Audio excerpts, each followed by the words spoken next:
Hello, everybody. How are you doing? And welcome to Homeschooling and Oils. Are you ready to plan the most amazing homeschooling year ever?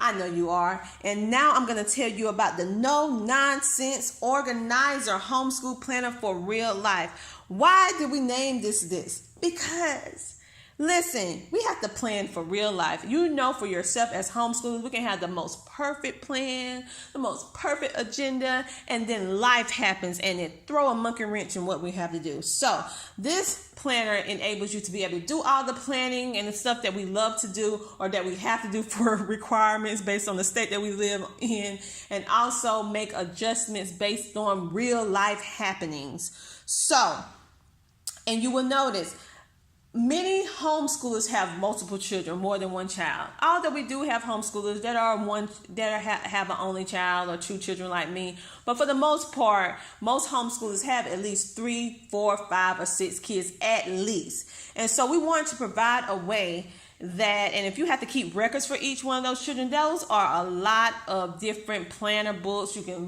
get stressed and confused. We want to allow a way that you can teach or plan for up to 6 students in one book, regardless of their learning style, grade level, or whatever. This is a big, thick one. This is almost 500 pages, FYI.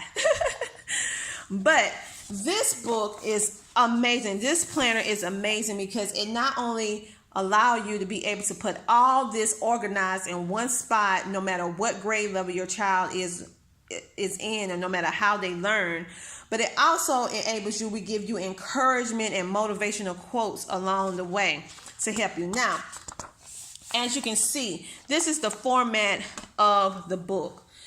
It's highlighted by learners. You're going to have learner 1 through 6. So say, for example, you are a parent who have only one learner, then this planner will last you 6 years. Say, for example, you have 2 learners. This plan will last you 3 years. So say, for example, you have 6 children. This plan will last you 1 year, but it's housing 6 different students in this one book. Yes, give us applause, because this is going to help you not only get done and stay organized with what you need to do, but also don't break the bank with you having to buy all these different planners, and then you get flabbergasted and lose them about halfway, midway. You can't keep up with it. This will just help you with that situation. So how it is, we have learner 1, you put the child name, the grade, the subject that they are going to cover for this particular school year, the challenges that one child has, and also the strengths of that one child. Next, you will have what this child wants to learn about this year. So we have a little section with you need to discuss with your child. Hey, we know we have to cover these, but what do you want to learn this year? Also, we have learning styles that the child loves. Do they like to sit? Are they very studious and just like to get their books and just work? Or do they need to move around? Do they need audio? Do they need visual? Do they need a tutor to come in? How do they learn? Do they like to learn hands-on, out in nature, from experience, from travel, from life? How do they like to learn? You will write that down. Then you were like, how can I incorporate these learning styles as the parent into their homeschool experience? And then next, the main goals to guide this learner to achieve their goals for this year, and how you determine whether or not, or measure up how their success is going. That is the first page. Then we have a breakdown for each subject. As you can see, we have spaces for 10 subjects for you to cover in the first school year, or within that school year, right? So each section or each part for this student, you're going to have a section where they're going to write down, like, say, for example, this was math. You're going to write down here math, or the type of math. You can say consumer math. You can write curriculum section. You can write down what they're going to learn, what your goals is, what you want to actually do, side notes. And then this can be your annual overview of different things that you would like to cover in the 12 months of the year. You know, most of us homeschool all year round. If you don't homeschool all year round, just use this based on how long you homeschool, from where you start to where you end. And you can feel free to cross out any months that you want to skip, because we realized that a lot of reason why we don't have any dates is because we did not want you to have to continuously buy another printer. The problem that I have noticed, you can have some good planners, but it's already have the date for the year. So if you do not use that planner for that particular time frame for that year, then you try to use the next school year, you can't do it because the dates don't line up. So that's the reason why we did not do this, because we realized, and we did not want to start the planner in August for your school year, because some individuals start in September. Some of us start in July. I start in July.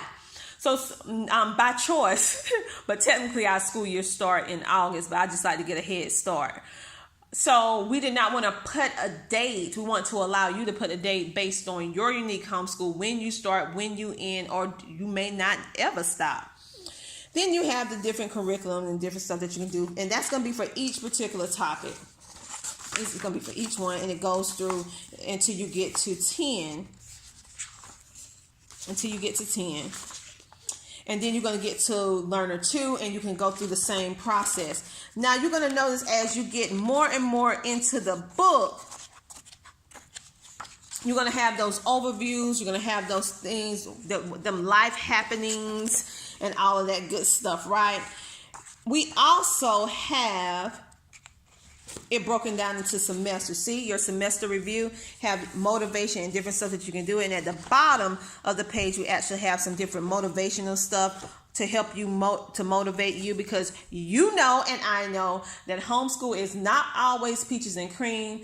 So on those moments when you feel like, oh my goodness, what am I doing? The kids coming in the room, they do not want to learn today. They having temper tantrums. What's going on? I don't feel like teaching today, because the children, the energy is just all off. You know, we have those days, but nobody don't really want to talk about it, but it's true. Because just as you have all those amazing days, you do have some of those days that are not so pleasant, just because life happens and we're human. So we have different things to kind of motivate you, different things to kind of help give you some ideas and spark that imagination. And as you can see, we also have a calendar. Let me go back. We also have this section with weekly learning review. You know how sometimes we review things, but we do it on a monthly basis. What I have found, when you do it on a weekly basis, it actually keeps you more focused, and you can really see what you missed and what you did, or what you like totally hit out the park. So you're going to write each student's name, 1, 2, 3, 4, and then it's going to have 6 on the other, it's on the other page. So we still have the other for the 6 boo-boos. And you're going to write what the child's name, the least fun thing that they did that week, and the most fun thing that they did that week. And they can actually, you can either choose to give this to them to write it down, or you can write it down for them as they verbalize their thoughts. It just depends on how you want to do it. You do that for all 6 students if you have 6 students. If you don't, you can do this 1 year at a time, or however long, for how many students that you're using this for. And then we have the weekly teachers review. So you're going to write down what you plan to do, what happened actually in the school for that particular week, your successes, your challenges, or what maybe came up that kind of deterred what you had planned to do. And then after reviewing your learners, then you plan for the next week. Some things you may need to carry over to the next week. Some things you might just say, I'm going to scrap that. It's not working. This is the time for you to do that self-evaluation, so that you can do what you need to do in order to continually grow and blossom with your homeschool. For those of you who have to have record keeping, this planner has it all for you, whether you have to do it or not. I want to make sure that everyone have what they need, no matter what type of homeschool, no matter what state requirements you have. We'll have everybody covered. So for your educational hours for that particular week, you can, if you have to log your time and hours, you write it down here. And then you write your cumulative hours and the days or the dates. And then you write down, we added this so that you can have a place so that you can reward your family and reward yourself, personal, family and personal, for all the accomplishments that you made. And this is just a very, very tiny area here with the calendar for the week. So you can write down a little bit of what you want to do. Of course, you can adjust it however you want. But this is based for a week, not for a month. because you already have all this information that you're actually using anyway, that you're actually breaking down, have a whole lot of space to write everything out. I use this more so as a bullet point. Like, okay, this is what I'm doing. And then all my details is written in other sections of the book because you're already writing it out. Okay, so we have that done. Then at the end, you will have a monthly review. A monthly review of what all you did. Field trips, books you read, movies, things that you are grateful for that particular month. Then give you some couple of tips on different things that you can actually do. And then have a little checklist, or maybe you want to clean a certain area out in your homeschool. Any kind of reminders, you will put it here. And then we also have a section where you actually doing things for the entire month. I use this more as a bullet point because it's smaller and it goes along with what I already did. Just give a quick at a glance look on what you're doing for the month, and then the other page is a quick at a glance what you're doing for that week. It will keep you organized and keep you on point. And we have enough space in here that you can make those adjustments for when real life happens, because we can have the best plan, everything written out, and it don't always go that way. Now, in the back of the book, I want to show you, in case you have to do record keeping like I do. We have 6 report cards in the back of the book, your homeschool report card. So now this grading scale is on the 10-point grading scale, which is high school, the 10-point tier scale. However, you don't even have to pay attention to this if you're not into grades, and if you're not using the 10-point scale. But this is just something to kind of give you a idea of grades, and also give you something to look at, just in case it really doesn't matter how you grade it. You can pick whichever grading scale you want to use, but I know over here in South Carolina in high school you have to use a 10-point scale, but for middle and elementary you don't have to use this. So it's up to you. This will give you a breakdown of all the courses that you took, different semesters, or the time that you spent, and then the elective courses, and then you have your student name, whatever your homeschool name is, the grade, the year, and the grades at the end of the semester for the whole school year. You have 6 places for 6 different students that you can keep that together. Next, the teacher report card. Now, this is where your kiddos are going to actually love doing this, because for the first time, they are actually going to be giving you, as the parent, a report card. So your student's going to write their name, the teacher name, the grade level, and they're going to write the different things on what they think about what you did for the school year. So each child will have their own sheet. They're going to love that grading us, right? And then we have some different, more inspirational quotes that you can actually read and get the encouragement that you need. And then in the back of the book, we actually show you how you can get in contact with us to write different things. We will have a YouTube channel where we're going to have different things up. We don't have it up yet, but that is coming.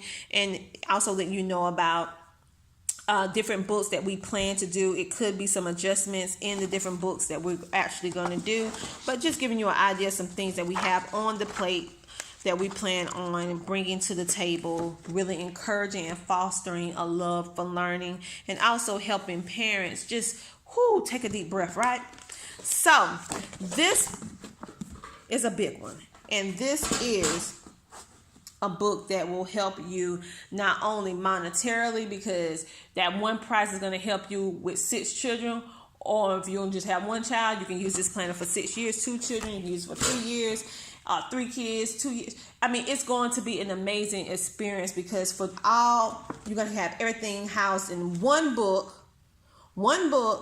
and you'll be able to keep up with it. And it does not matter the grade level. It does not matter what year you buy this book. You can use this book any year, because you can just write in the year, write in